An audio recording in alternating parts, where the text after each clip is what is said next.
की बहुचर्चित आत्मकथा है जो बताती है कि उन्हें नफरत के दायरे पर तरस आता है। उन्हें विभाजन ने बुरी तरह प्रभावित किया था, जिससे वारिस शाह जैसी कविता की रचना हो। उनकी यह आत्मकथा बताती है कि रचनाकार को कैसे अपनी आलोचना की परवाह नहीं करनी चाहिए, चाहे जमाना बैरी हो जाए। साहिर से करीबी और इमरोज से गहरी दोस्ती के बीच के वाक्य को भी अमृता ने खूबसूरती से सामने रखा है। इस किताब को पढ़ना एक ऐसे बुखार से गुजरना है जो आपको नायिका की जिंदगी की हर सच्चाई से रूबरू करा देता है। वैसे तो ये किताब मूलतः पंजाबी भाषा में 1976 में आई थी, लेकिन पेंगुइन बुक से इसको लेटेस्ट एडिशन 2018 में आया है, जिसमें 144 पेज हैं। तो करेंगे बुक पर बात, लेकिन अभी उससे पहले अगर आपने हमारा चैनल सब्सक्राइब नहीं किया है तो कर लीजिए और बेल आइकन भी दबा लीजिए ताकि आपको हमारी सारी लेटेस्ट अपडेट मिलती रहे। हेलो, मैं हूँ ओशी और आप देख रहे हैं बुक बार।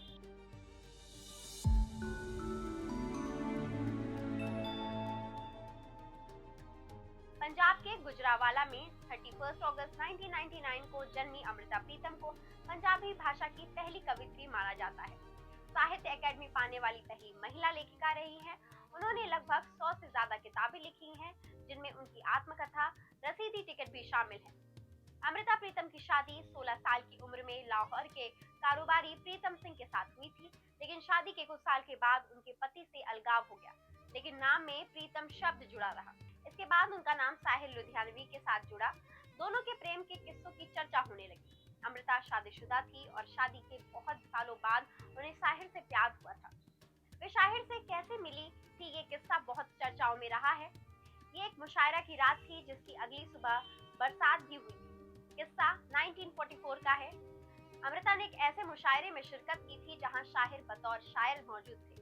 पहली बार अमृता की नजर शाहिर लुधियानवी से मिली। हालांकि अमृता साहिर की शख्सियत से पहले से ही वाकिफ थी, लेकिन आमना सामना पहली बार हुआ था। पहली मुलाकात में ही अमृता अपने दिल को साहिर की तरफ जाने से ना रोक पाई। इसको लेकर अमृता ने लिखा है कि मुझे नहीं मालूम कि साहिर के लफ्जों की जादूगरी थी या कि उनकी खामोश नजर का कमाल था जिसने मुझे उनकी तरफ खींच लिया।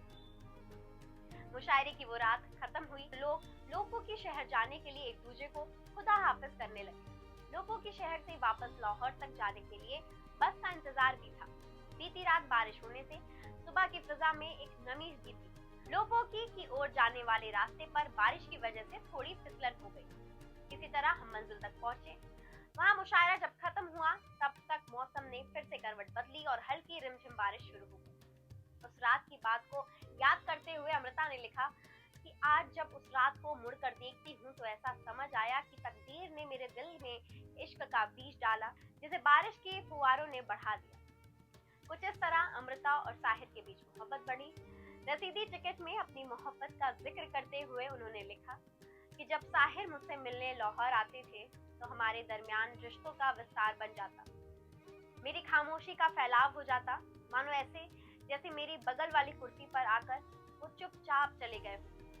वो आहिस्ता से सिगरेट जलाते, थोड़ा कश लेकर उसे आधी छोड़ देते। जली सिगरेट को बीच में छोड़ देने की आदत सी थी साहिर। जली सिगरेट को रख कर नई जला लेते थे, जैसे हमेशा कुछ बेहतर तलाश रहे हो। साहिर की अधूरी सिगरेट को संभाल कर रखना सीख लिया था मैंने। अकेलेपन में यही मेरा साथी थी। उन्हें उंगलियों में थामना मानो साहिर का हाथ थामना था। उनकी छुअन को महसूस करना। सिगरेट की लत मुझे ऐसी ही लगी। साहिर ने मुझसे बहुत बाद में अपने इश्क का जिक्र किया। उन्होंने बताया कि वो मेरे घर के पास घंटों खड़े रहकर खिड़की खुलने का इंतजार करते थे।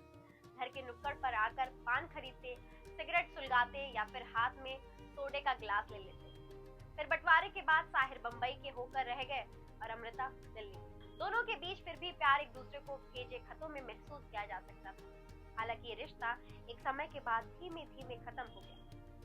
अमृता ने रसीदी टिकट में लिखा भी, साहिर की जिंदगी का एक सबसे बड़ा कॉम्प्लेक्स है कि वह सुंदर नहीं है। प्रेम और स्त्रियों को लेकर साहिर के रुख में सहजता और आत्मविश्वास कभी नहीं रहा। हिंदी सिनेमा में मशहूर हो जाने, नाम और दौलत कमा लेने के बाद भी उनमें वो आत्मविश्वास कभी नहीं आया। खुद अमृता ने किया है ये कहते हुए, कई घटनाएं जब घट रही होती हैं अभी अभी जख्मों से, तब उनके कोई कसक अक्षरों में उतर आती है, लेकिन वक्त पाकर एहसास होता है कि ये बातें लंबे समय के लिए साहित्य को कुछ दे नहीं पाए।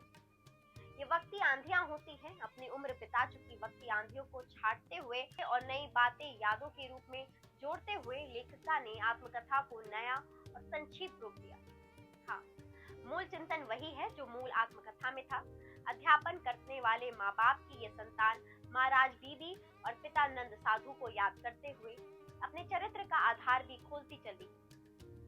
चरित्र जो बर्तनों को हिंदू मुस्लिम होने से रोकता है, जो परछाइयों को बहुत बड़ी हकीकत मानता है, जो कभी पिता की इस नसीहत को मानने से इनकार कर देता है कि अमृता को सिर्फ धार्मिक कविताएं लिखनी चाहिए, जो दकियानुसी विचारों से बाहर निकल खुली हवा में सांस लेना चाहता है, जो तस्वुर को कायम रखना चाहता है।